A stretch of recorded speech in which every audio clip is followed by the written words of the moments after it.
খাবারগুলো একটু গুছিয়ে দিলাম ভালো করে। হ্যাঁ ঠিক আছে, এটা চেনটা দিয়ে দে, নিচে ভালো করে একটু চেন দিয়ে দে। হ্যাঁ ভালো ভালো করে দিয়ে দে। হ্যাঁ ঠিক আছে মা, এর মধ্যে আর কিছু ঢোকানোর নেই তো? আদর কর না।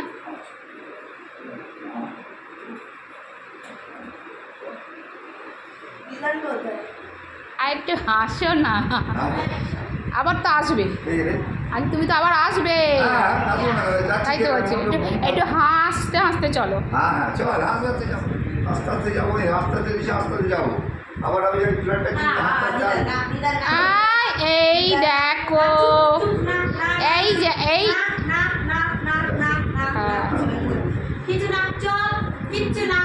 মা এরম করবে না। দিনটা ছিল রবিবার 27শে এপ্রিল। মা বাবা কলকাতার জন্য রওনা হচ্ছে। বাইরে গরম আছে, সেই জন্য আমি একটু নাক মুখ বেঁধে নিচ্ছি। এরমভাবে কলকাতাতে তো বেরোতাম না, কিন্তু রাজস্থানে এসে প্র্যাকটিস করছি। মনটা খুবই খারাপ হয়ে আছে। মা বাবার সামনে নিজেকে খুব কন্ট্রোল করে রেখেছি, যাতে না আমি কেঁদে ফেলি।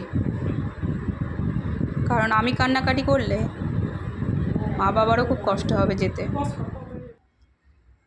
সবসময় আগলে রেখে দিয়েছে এত বছর ধরে, আর এতটা দূরে আমরা আছি এখন।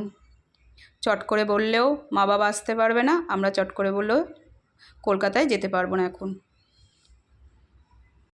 একটা অটো বুক করে নিয়েছি।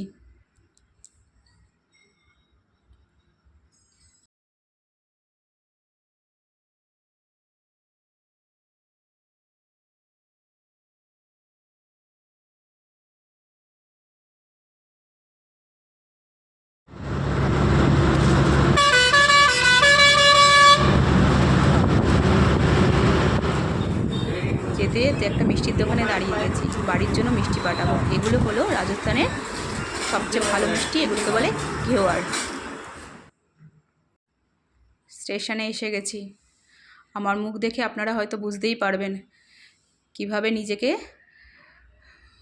সংযত করে রেখেছি।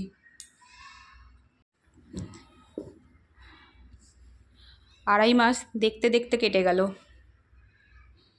এই তো মনে হলো সেদিনকে জয়পুরে আসছি।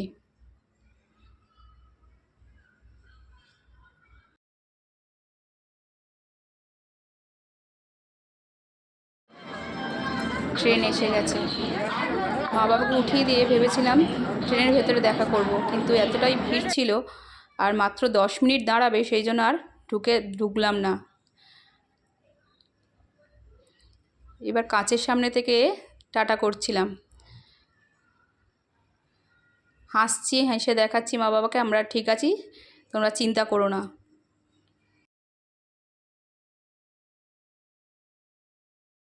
এবার যেই ট্রেনটা ছেড়ে দিল, নিজেকে আর কন্ট্রোল করতে পারিনি, কেঁদে ফেলেছি। মেয়ে সামলাচ্ছে।